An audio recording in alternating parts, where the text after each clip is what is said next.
Hello my YouTube family, कैसे हैं आप सब। Welcome back in my new blog. Here is my transition video. I am getting ready for that convocation day in my husband university. हमारी बसंती हमें लेके निकल चुकी है चौबट्टा खाल से पोखरा के लिए। मैंने आपको बताया था कि कल हम लोग आए थे और हमें हो गए थे रात के लगभग 9 और तब हमें पोखरा से चौबट्टा खाल का रास्ता दिखा रहा था लगभग 80 किलोमीटर। लेकिन अभी एक हुआ जादू ये हुआ कि अब हम जब वापस जा रहे हैं यूनिवर्सिटी की तरफ तो रास्ता सिर्फ हमें 35 किलोमीटर दिखा रहा है और हमें टाइम भी नहीं लगा पहुंचने में। हुआ ना जादू। द रीज़न इज़ दैट कि पहाड़ों पे बहुत घुमाव होते हैं, बहुत सारे कट होते हैं। अगर एक भी कट मिस हुआ, एक भी टर्न मिस हुआ तो आपको दोगुना रास्ता तय करना पड़ सकता है। यही हमारे साथ कल हुआ था। ख़राब मौसम था, अंधेरा हो गया था और गूगल मैप ने हमारी गुगली कर दी। इस एरिया में खेती अच्छी होती है तो पहाड़ों पर हमें बहुत सारे खेत दिखाई दिए। यहाँ पे सीढ़ीदार कृषि होती है ताकि पानी का अच्छा बहाव रहे। बहुत लंबे टाइम से यूनिवर्सिटी कन्वोकेशन डे का प्लान कर रही थी। फाइनली हमें यहाँ जाने का मौका मिला, इसलिए मैं बहुत ज़्यादा एक्साइटेड थी। 1 घंटे के अंदर हम लोग यूनिवर्सिटी गेट पे थे। पोखरा के बाहर ही यूनिवर्सिटी का ये मेन गेट बनाया गया है ताकि लोगों को देखने में आसानी हो। In 500 meters, your destination will be on the right. Remote area में ये यूनिवर्सिटी बनी हुई है, पहाड़ों के ऊपर। काफ़ी बड़ी एरिया में ये यूनिवर्सिटी फैली हुई है। वैसे यहाँ मौसम अच्छा रहता है, लेकिन इस बार चूँकि गर्मी ने सारे रिकॉर्ड तोड़ दिए थे तो यहाँ की धूप में भी काफ़ी तपन थी। लेकिन जब धूप नहीं होती थी तब यहाँ ठंडक रहती थी। चूँकि आज यूनिवर्सिटी में बड़ा फंक्शन था तो हमें बाहर से ही बहुत सारी गाड़ियाँ दिखना शुरू हो गई थी। कन्वोकेशन डे की वजह से ही यहाँ आसपास के एरिया में सारे होटल, सारे होम स्टे बुक हो रखे थे और चौबट्टा खाल में जहाँ हम रुके थे वहाँ भी यूनिवर्सिटी में आने वाले कुछ लोग रुके हुए थे। तो अगर आपको कभी यूनिवर्सिटी में ऐसा काम हो, वहाँ फंक्शन हो, तो अपनी प्री बुकिंग जरूर करा लें, वरना आसपास आपको रुकने में बड़ी समस्या आ सकती है। और कुछ देर में हम थे अपने यूनिवर्सिटी के ठीक सामने। ये है सामने यूनिवर्सिटी का एडमिनिस्ट्रेटिव ब्लॉक और आसपास देखिए पहाड़ों की गोद में बसी हुई है यूनिवर्सिटी। लोकेशन कितनी खूबसूरत है। यहाँ हॉस्टल की सुविधा भी है, मौसम भी अच्छा रहता है। यहाँ पे सारे स्टूडेंट्स अपने गाउन लेने के लिए लाइन में खड़े थे। मेरे हस्बैंड को भी ये गाउन मिल गया था। ये गाउन पहन के डिग्री लेने में जो मज़ा आता है ना, वो स्टूडियस फील कराता है। गाउन पहनने के बाद ये कॉलर फिट करने में लोगों को अच्छी खासी मशक्कत हो रही थी। 1-2 लोग थे जिनको आइडिया था ये कॉलर कैसे फिट करते हैं, वही सबकी हेल्प कर रहे थे। एडी की हेल्प करने के लिए भी ये सर आए। और अब बारी थी कैप पहनने की। एडी कभी कैप नहीं पहनते, लेकिन आज तो कैप पहनना था और कैप पहन के बहुत ही फनी लुक दे रहे थे। साइड में जाएगा लटकन, साइड साइड से।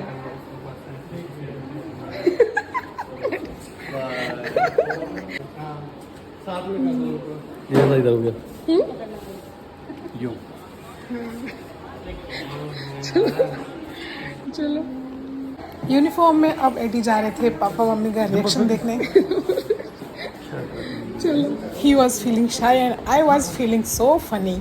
यहाँ हर एज ग्रुप के लोग आए हुए थे और ये यूनिफॉर्म पहन के सब इतने खुश थे कि जिसे देखो वही फोटो सेशन में बिजी था।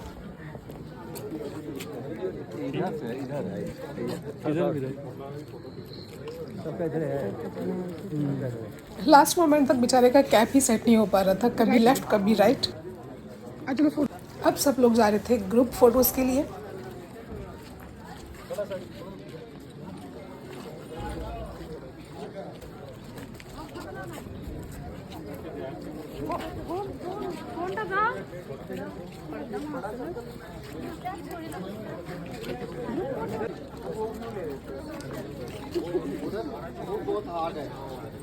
यहाँ एक बड़ी फनी सिचुएशन क्रिएट हुई कि ग्रुप फोटोज में एडी को खड़े होने के लिए जगह नहीं मिल रही थी। बेचारे ने बड़ा कोशिश की सबको एडजस्ट करने की, लेकिन जबकि उसे टस से मस होता हुआ दिखाई नहीं दिया तो खुद ही सबसे आगे आके खड़े हो गए। बच्चा में ऐसी इज्जतबाजी होती देखी थी, लेकिन आज यहाँ पे इतने सीनियर मोस्ट लोगों के साथ भी यही बचपना होते हुए देख के बहुत हंसी आ रही थी। थोड़ा सा स्टार्ट हो जाएगी ना तो एडजस्ट हो जाएगा। बना हुआ है।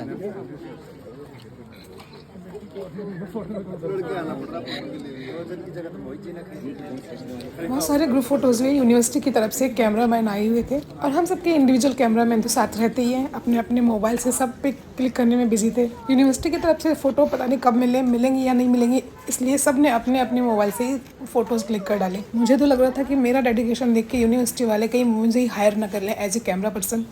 पापा मम्मी पहली बार यूनिवर्सिटी गए थे तो आसपास के लोकेशन को निहारे जा रहे थे, but I knew very well कि उन्हें यहाँ के पहाड़ खूबसूरती से ज़्यादा खौफ दे रहे थे।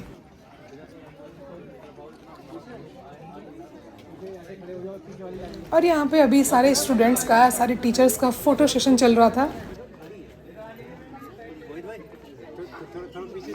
हिमालयन गढ़वाल यूनिवर्सिटी उत्तराखंड के पौड़ी ज़िले में बसी हुई एक प्राइवेट यूनिवर्सिटी है। इसकी स्थापना आई थिंक 2016 में हुई थी और इसका नाम पहले हिमालयन गढ़वाल यूनिवर्सिटी था, लेकिन अब इसका नाम है महाराजा अग्रसेन हिमालयन गढ़वाल यूनिवर्सिटी। लेकिन अरुणाचल प्रदेश के ईटानगर में भी हिमालयन यूनिवर्सिटी होने की वजह से ट्रेडमार्क एक्ट 1999 के थ्रू इसका नाम चेंज करके महाराजा अग्रसेन हिमालयन गढ़वाल यूनिवर्सिटी रखा। सेलिब्रेशन स्टार्ट हो चुका था, ढोल वाले भी आ गए थे, सारे गेस्ट्स यहाँ थे, फैकल्टी थी, स्टाफ था, यूनिवर्सिटी के स्टूडेंट्स भी थे। अब सब इस एडमिनिस्ट्रेटिव ब्लॉक से चलकर यूनिवर्सिटी की मेन बिल्डिंग जहाँ क्लासेस लगती हैं, ऑडिटोरियम है, सब वहाँ जाने वाले थे। पिछली दफ़ा जब मैं यूनिवर्सिटी आई थी तो यहाँ एकदम शांति थी, क्लासेस चल रही थी, और इस बार जब मैं आई हूँ तो एकदम उत्सव का माहौल है। बहुत दूर दूर से यहाँ लोग आए हुए थे, यूनिवर्सिटी की एल्यूमिनाई भी यहाँ पे प्रेजेंट थे। इस यूनिवर्सिटी को शहर की भीड़ भाड़ से दूर एकदम रिमोट एरिया में प्रकृति के करीब स्थापित किया गया है, और ये इस जगह इसलिए स्थापित की गई है ताकि जो पहाड़ के बच्चे हैं, पहाड़ के स्टूडेंट्स हैं, उनको बाहर न जाना पड़े। प्रकृति के करीब और पॉल्यूशन फ्री जगह होने के कारण यहाँ योगा क्लासेस खूब चलती हैं। ऑलमोस्ट सारी स्ट्रीम एंड वोकेशनल कोर्सेज यहाँ प्रोवाइड करवाए जाते हैं। पूरे ढोल नगाड़ों के साथ, बड़े उत्साह के साथ हमारी मशाल और हमारे सारे गेस्ट्स एंड अवॉर्डी यूनिवर्सिटी के ऑडिटोरियम की तरफ प्रस्थान कर चुके थे। मैं भी सबके साथ साथ चल रही थी, और ये सामने दिख रहे हैं यूनिवर्सिटी के चांसलर मिस्टर S.K. गुप्ता।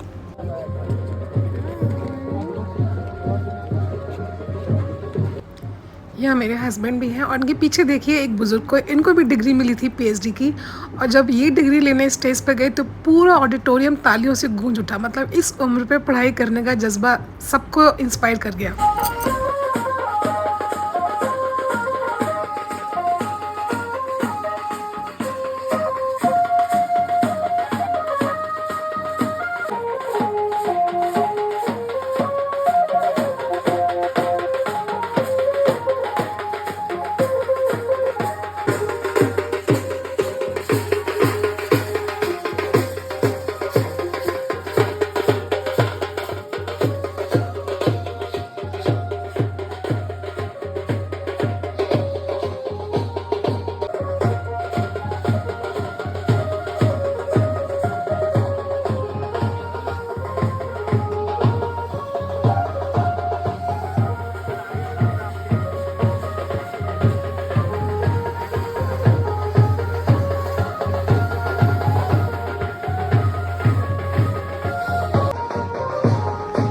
सामने सेंटर में दिख रहे हैं यूनिवर्सिटी के vice chancellor mister N.K. Sinha and university के चांसलर मिस्टर S.K. गुप्ता। अरे यार,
ये है यूनिवर्सिटी की मेन बिल्डिंग। यहाँ ऑडिटोरियम है, मेस है, क्लासेस चलती हैं, कैंटीन्स हैं।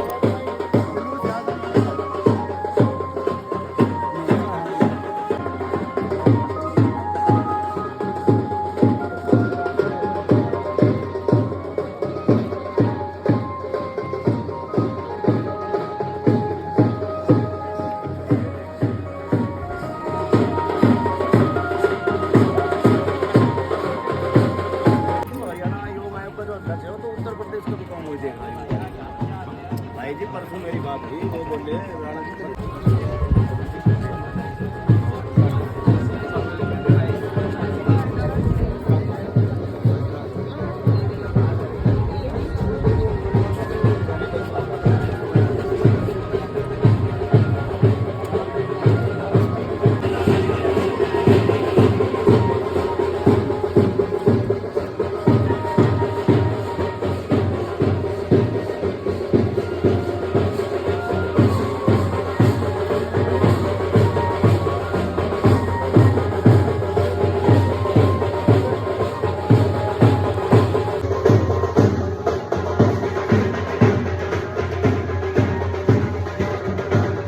अब सब लोगों की ऑडिटोरियम में एंट्री हो चुकी थी, जहां बाकी का कार्यक्रम संपन्न होने वाला था।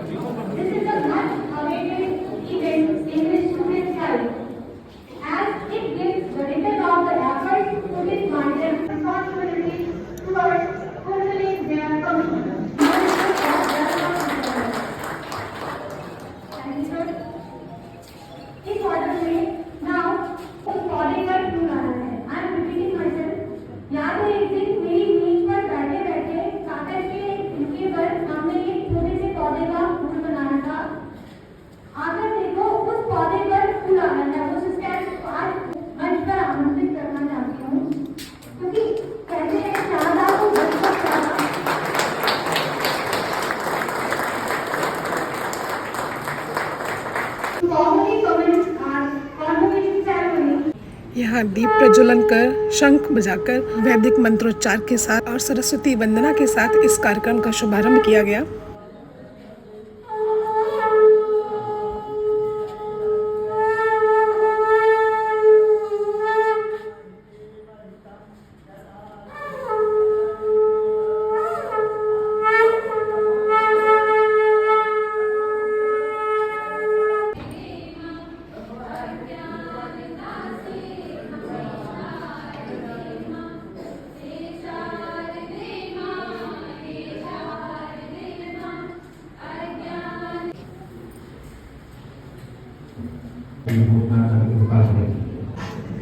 I would like to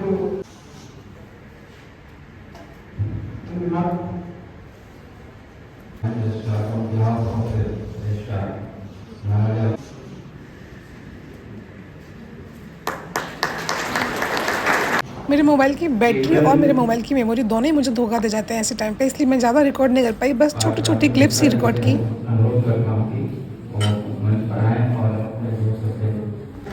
इन्हीं बुजुर्ग की मैं बात कर रही थी जो डिग्री लेने वाले में सर्वाधिक उम्रदराज थे।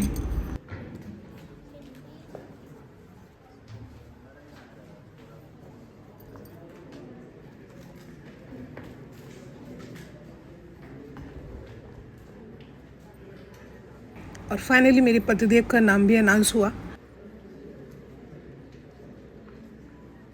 बहुत इंतज़ार करने के बाद, ऑलमोस्ट सारे स्टूडेंट्स को डिग्री प्रोवाइड करने के बाद उनका नंबर आया था। हाँ, मैंने आपको ये तो बताया नहीं कि उन्हें डिग्री किस सब्जेक्ट के लिए मिल रही है। दरअसल उन्होंने यहाँ से हिंदी साहित्य में पीएचडी कंप्लीट की है। पीएचडी तो उनकी बहुत पहले ही कंप्लीट हो गई थी, लेकिन हम लोग इस कन्वोकेशन डे का वेट कर रहे थे क्योंकि पहाड़ों पे यूनिवर्सिटी है और वहाँ मौसम बनते बिगड़ते रहते हैं। उस हिसाब से उन्हें अपने फंक्शन शेड्यूल करने पड़ते हैं क्योंकि बहुत दूर दूर से लोग यहाँ पे आते हैं, तो इन सब चीज़ों का ध्यान रखना पड़ता है, इसलिए कन्वोकेशन डे में टाइम लग गया।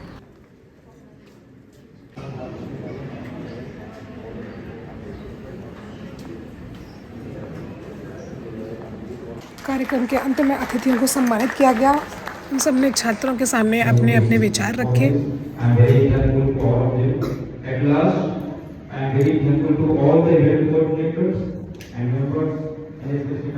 और राष्ट्रगान के बाद इस कार्यक्रम का समापन हुआ। तालियों के साथ अभिवादन द्वारा सभी अतिथियों को ऑडिटोरियम रूम से बाहर ले जाया गया। डिग्री के साथ मैंने एडी के कुछ पिक्स और वीडियोस बनाए।